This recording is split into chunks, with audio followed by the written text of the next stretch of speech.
পায়ে পায়ে থুড়ি ট্র্যাকে ট্র্যাকে 40টা বছর পেরিয়ে 41-এ পা দিল কলকাতা মেট্রো। কলকাতার গর্বের পাতাল রেল। শুক্রবার কলকাতা মেট্রোর প্রতিষ্ঠা দিবসের দিনই মেট্রো নিয়ে লাগাতার অভিযোগের পরিপ্রেক্ষিতে নির্দিষ্ট পদক্ষেপের কথা জানালো কর্তৃপক্ষ। কলকাতা মেট্রো সূত্রে জানানো হয়েছে, মেট্রো রেলের ট্র্যাক আরও সম্প্রসারিত করা হয়েছে। আরও 57 কিলোমিটার যাত্রাপথের অনুমতিও ইতিমধ্যেই পাওয়া গেছে। 2026-এর মধ্যে 29 কিলোমিটার কাজ সম্পন্ন করার পরিকল্পনা রয়েছে। তার মধ্যে যাত্রী পরিষেবার জন্য 19 কিলোমিটার রেল ট্র্যাক চালু করে দেওয়া সম্ভব হবে। 2029-এর মধ্যে জোকা থেকে ধর্মতলা পর্যন্ত পার্পেল লাইনের কাজও শেষ করা হবে বলে মনে করা হচ্ছে। ওই বছরের মধ্যে মেট্রোর ইয়েলো লাইনে মাইকেল নগর যুক্ত হয়ে যাবে, ফলে এয়ারপোর্ট থেকে দুদিকে যাবে metro. Blue line is already 40 years old. Okay, now RITES is working on strengthening that blue line for all the infrastructure upgradation, and eventually blue line will have also CBTC. So it is all in pipeline. I mean something. See, actually CBTC is sanctioned. Blue line CBTC is already sanctioned, but we have to do it along with all civil engineering upgradation that we are taking up. Now RITES is working on that. We will finalize. It will happen in 3-4 years. 1984 সালের 24শে October কলকাতায় মাটির নিচে প্রথমবার চলা শুরু করে metro. আর এরই মধ্যে রেলের সংস্থা রাইটসের করা একটি সমীক্ষা রিপোর্টে উঠে এসেছে, কবি সুভাষ বাদেও বেশ কয়েকটি মেট্রো স্টেশনে পরিকাঠামোগত অসুবিধে হচ্ছে। মাটির নিচে থাকা মেট্রো ট্র্যাকের একাংশের অবস্থাও খুব একটা ভালো নয়, অবিলম্বে মেরামতি প্রয়োজন। ইতিমধ্যেই সেই রিপোর্ট কলকাতা মেট্রোকে দিয়েছে rights. See, we thought of doing it now because of Chhath, the festival. So maybe next week or not we will start something.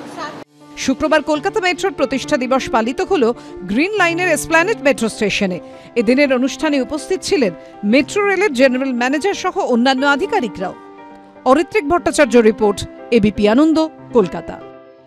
দিল্লিতে নির্বাচন কমিশনের দুদিনের বৈঠকের পর পশ্চিমবঙ্গে কার্যত শুরু হয়ে গেছে ভোটার তালিকার বিশেষ সংশোধনের কাউন্টডাউন। যে কোনো দিন শুরু হয়ে যাবে এসআইআর। কমিশন সূত্রে খবর, রাজ্যে 3 ধাপে হবে ভোটার তালিকার বিশেষ সংশোধন প্রক্রিয়া। প্রথম ধাপে 35 দিনের মধ্যে বাড়ি বাড়ি গিয়ে ভোটারদের এনুমারেশন ফর্ম পূরণের কাজে সহায়তা করে সেগুলি সংগ্রহ করবেন বুথ লেভেল অফিসাররা। পরবর্তী 1 মাস চলবে এসআইআর প্রক্রিয়ার দ্বিতীয় ধাপের কাজ। এই সময় ভোটাররা এবং রাজনৈতিক দলগুলো তালিকায় কোনো ভুল থাকলে সংশোধনের আবেদন করতে পারেন। তৃতীয় ধাপে ইআরও অর্থাৎ ইলেকট্রাল রেজিস্ট্রেশন অফিসাররা সমস্ত দাবি আপত্তি যাচাই করবেন এবং তথ্যের সত্যতা পরীক্ষা করবেন। এই যে ফ্রেশ ভোটার যারা থাকবেন অ্যালাউড, ন্যায্য, কিন্তু ভুয়ো ভোটার আমরা এখানে কোনো অবস্থায় অ্যালাউ করতে প্রস্তুত নই।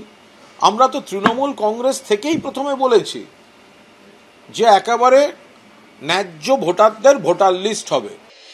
নির্বাচন কমিশন সূত্রে খবর, 3 ধাপে ভোটার তালিকা সংশোধন প্রক্রিয়া শেষ হওয়ার 1 সপ্তাহ পর চূড়ান্ত ভোটার তালিকা প্রকাশ করা হবে। নির্বাচন কমিশন সেই কাজ করুক, সুস্থ ভোটার তালিকা, মৃত মানুষের নাম বলুক, যে তালিকা পাবে ক্রস চেক করবে এসআইআর। 23 বছরে তো 11-12% মানুষ তো মারা গেছেন, তাদের নাম বাদ দেওয়া হয়নি কেন? এসআইআর এর নামে বৈধ ভোটারকে অবৈধ করবার চেষ্টা হলে কংগ্রেস তার মোকাবেলা করবে। আমরা প্রত্যেকটা বৈধ ভোটারের ভোটার লিস্টে নাম লিপিবদ্ধ করতে চাই, তার জন্য যতদূর যেতে আমরা যাব। এদিকে রাজনৈতিক হুমকি হুঁশিয়ারির মধ্যেই বিএলওদের ভরসা জোগাতে নির্বাচন কমিশনের তরফে এলো কড়া নির্দেশ।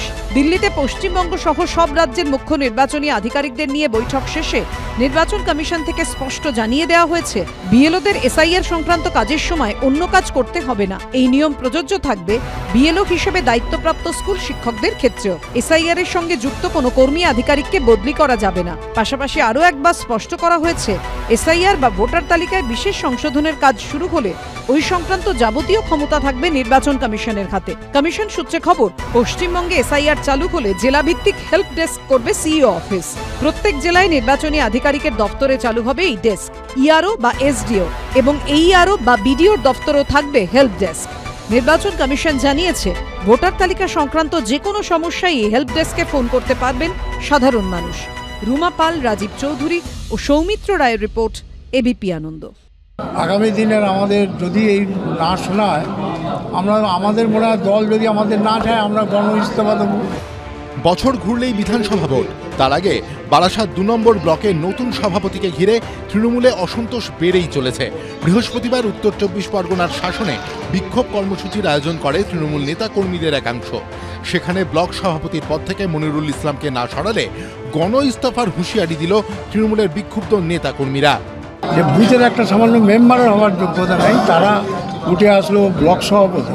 বিধায়ক ছিলেন হালুয়া বিধানসভা, তিনি আমাদের এই যে সিনিয়র নেতৃত্ব কোনো দিন একটা দিনের জন্য আলোচনাও করেননি, তার মন মর্জি করে নাম করা দিয়েছে, যার জন্য এই বিক্ষোভ।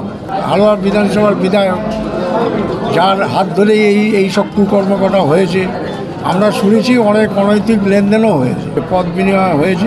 আমার এই কর্মী দরকার, সে কর্মী খাম নিয়ে রাস্তায় ঘুরে যায়, সে কর্মী সব সমস্যা করে মমতা ব্যানার্জির পতাকাকে তুলে ধরে।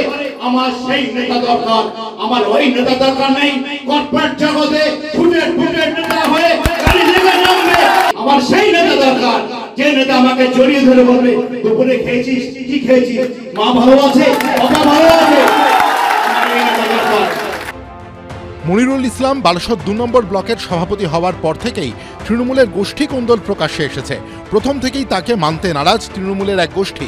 এবার তাদের অভিযোগ, আন্দোলন প্রশমিত করতে ফোন করে সদ্য মনোনীত মনিরুল ইসলামের পক্ষে স্বাক্ষর করার পরামর্শ দিচ্ছে তৃণমূলের একটা অংশ। অনেক ক্ষেত্রে হুমকি পর্যন্ত দেওয়া হচ্ছে।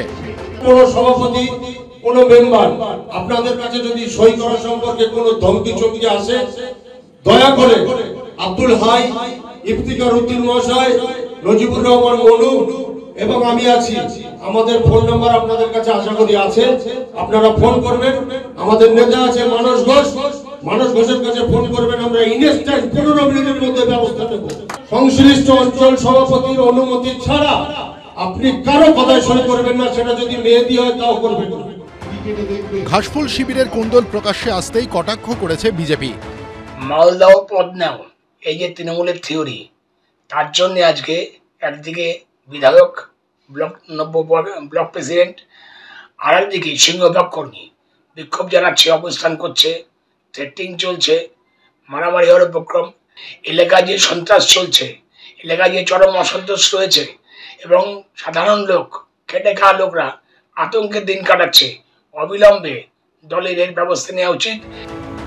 বারাসাত 2 নম্বর ব্লকের নতুন তৃণমূল সভাপতির নাম ঘোষণার পরে বিক্ষোভে উত্তাল হয়েছিল শাসনের আমিনপুর। টায়ার জ্বালিয়ে পথ অবরোধ করা হয়। দলীয় কর্মীদের বোঝাতে হাড়োয়ার তৃণমূল বিধায়ক ঘটনাস্থলে গেলে তাকেও বিক্ষোভের মুখে পড়তে হয়।